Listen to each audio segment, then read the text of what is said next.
Hello friends, welcome back to my YouTube channel Plants, Pots and Bonsai. I am Pranav here. বন্ধুগণ, আজ একটি root over rock bonsai তৈরি করার জন্য কাজ করছি। এটি একটি আমার ফাইকাস রামফি বনসাই। এটিকে একটি পাথরের উপর তথা ইটের টুকরোর উপর বসিয়ে রেখেছিলাম 1-1.5 বছর আগে, এবং এটিকে একটি রুট ওভার বনসাই তৈরি করার জন্য এইভাবে বিশেষ পদ্ধতিতে রেখে দিয়েছিলাম। তো আজ এর উপরের অংশের যে মাটি রয়েছে সেটিকে সরিয়ে আমি দেখে নেব এটা এর গ্রোথ কেমন হয়েছে। এটা প্রাথমিক পর্যায়ে আমি এর উপর কাজ করছি। তো আমি দেখে নিচ্ছি এর রুটগুলি, এই যে আমার পাথর, এর উপর রুটগুলি কিভাবে তৈরি হয়েছে, এবং পরবর্তী পর্যায়ে আমি এর উপর কি কাজ করব তাই উপরের যে মাটি সেটাকে আমি সরিয়ে দেখে নিচ্ছি এর রুটগুলি কেমন তৈরি হয়েছে। তো প্রাথমিকভাবে রুট ওভার রক বনসাই তৈরি করার জন্য আমি এই ফাইকাস রামফি গাছটিকে একটি পাথরের উপর বসিয়ে এর রুটগুলিকে একটি প্লাস্টিকের পাতলা ফিতা দিয়ে বেঁধে দিয়েছিলাম চারপাশে। তো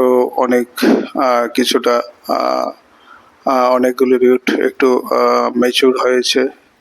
তো পরবর্তী ধাপে কাজ করার জন্য আমি দেখে নিচ্ছি। তো যে পুরনো প্লাস্টিকের ফিতেটা আমি কেটে বের করে নিচ্ছি। তো রুট ওভার রক বনসাই তৈরি করতে গেলে তো বেশ সময় লাগবে। সেই সঙ্গে আমি এইভাবে প্রাথমিকভাবে এই ছোট্ট চারা গাছটিকে এই পাথরের উপর বসিয়ে এই যে উঁচু পটের উপরে, সিলিন্ড্রিক্যাল পটের উপরে বসিয়ে রেখেছিলাম, যাতে এর যে রুটগুলি, শিকড়গুলি সোজা নিচের দিকে চলে যেতে পারে এবং লম্বা হয়। তাই তো এর যে প্রাইমারি স্টেজে আমি এর আলগা মাটিটা পরিষ্কার করে এর রুটগুলিকে বের করে নিচ্ছি, এবং যে ফাইবার রুটগুলি রয়েছে, মোটা রুটের থেকে যে ফাইবার রুটগুলি বেরিয়েছে সেগুলিকে আমি কেটে পরিষ্কার করে নিচ্ছি, যেন মেইন রুটগুলি আরো দ্রুত মোটা এবং লম্বা হয়ে মাটির আরো গভীরে চলে যাবে।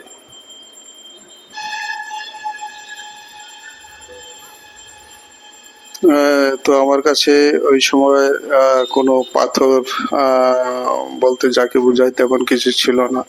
আমি একটি ইটের উপরে গাছটিকে বসিয়ে এইভাবে বেঁধে দিয়েছিলাম এর রুটগুলিকে ইটের মধ্যে।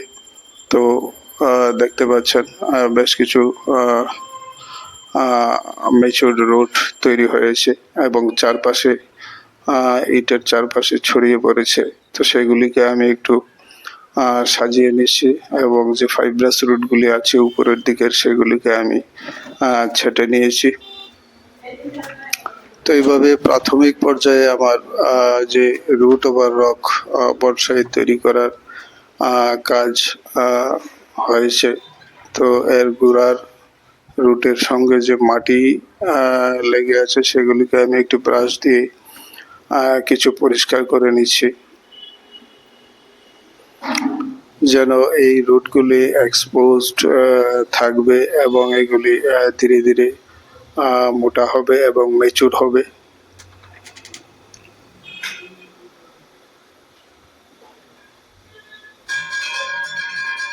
তো এইভাবেই একটি রুট ওভার রক বনসাই শুরু করতে হয়। যখন ছোট চারা গাছ থেকে কাজ শুরু করলে এভাবেই এগিয়ে যেতে হয়।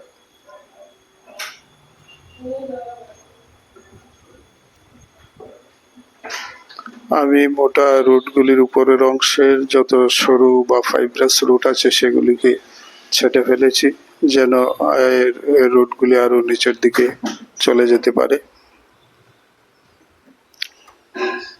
তো মোটামুটি 1.5-2 বছরে একটি ভালোই রুট সিস্টেম তৈরি হয়েছে। তো এখন আমি ভবিষ্যতের পরিকল্পনা মাথায় রেখে এর ব্রাঞ্চগুলিকে প্রুনিং করে নিচ্ছি। কোন কোন ব্রাঞ্চগুলিকে আমি রাখবো এবং কোনগুলিকে বাদ দেব, সেই অনুযায়ী আমি একে মাথাটাকে প্রুনিং করে অপ্রয়োজনীয় ডালগুলিকে আমি ছেঁটে নিচ্ছি।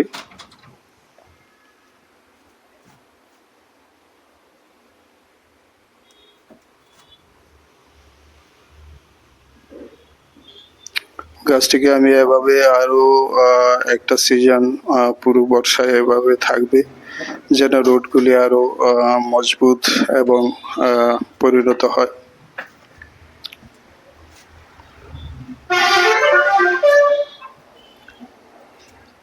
তো এই মাঝখানের ব্রাঞ্চটাকে আমি রেখে দিয়েছি, ভবিষ্যতে এটিকে আমি লিডার ব্রাঞ্চ বা এর থেকে অ্যাপেক্স তৈরি করব, তাই মাঝখানে এটাকে একটু ওয়ারিং করে দিলাম।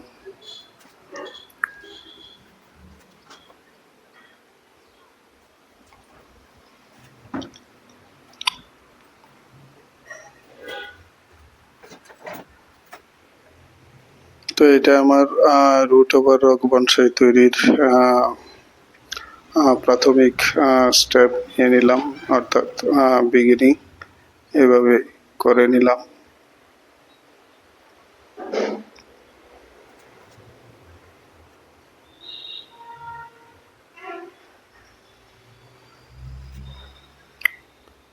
ব্রাঞ্চগুলোকে সামান্য ওয়ারিং করে আমি সাজিয়ে দিচ্ছি।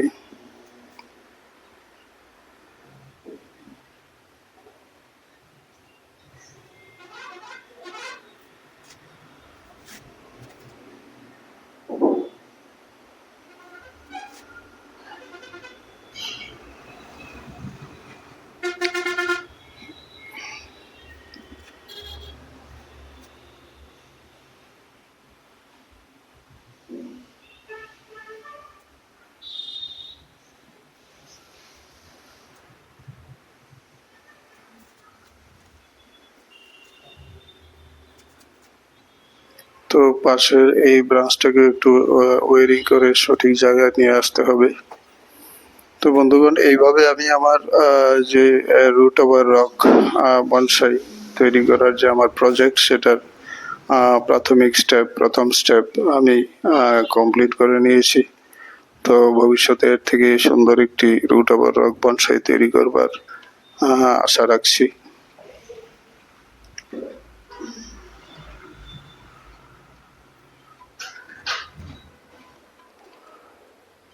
তো ভিডিওটি ভালো লাগলে অবশ্যই লাইক করে দেবেন। যারা নতুন দর্শক চ্যানেলটি দেখছেন, চ্যানেলটিকে সাবস্ক্রাইব করে বেল আইকনটি অবশ্যই চেপে রাখবেন, তাহলে সামনের যে ভিডিওর নোটিফিকেশনগুলি সহজেই পেয়ে যাবেন।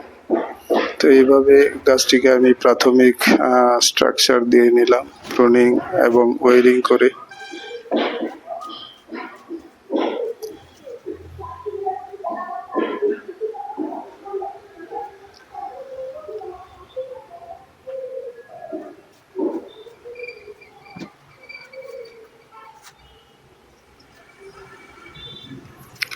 আমি একটু স্প্রে বোতল দিয়ে গোড়াটা পরিষ্কার করে নিয়েছি মাটি। দেখুন এখন পরিষ্কার দেখা যাচ্ছে রুটগুলি কিভাবে বৃদ্ধি পাচ্ছে। তো ভিডিওটি আজ এখানেই শেষ করব। ভিডিওটি দেখার জন্য অসংখ্য ধন্যবাদ সবাইকে। নতুন ভিডিও নিয়ে আবার দেখা হবে। নমস্কার।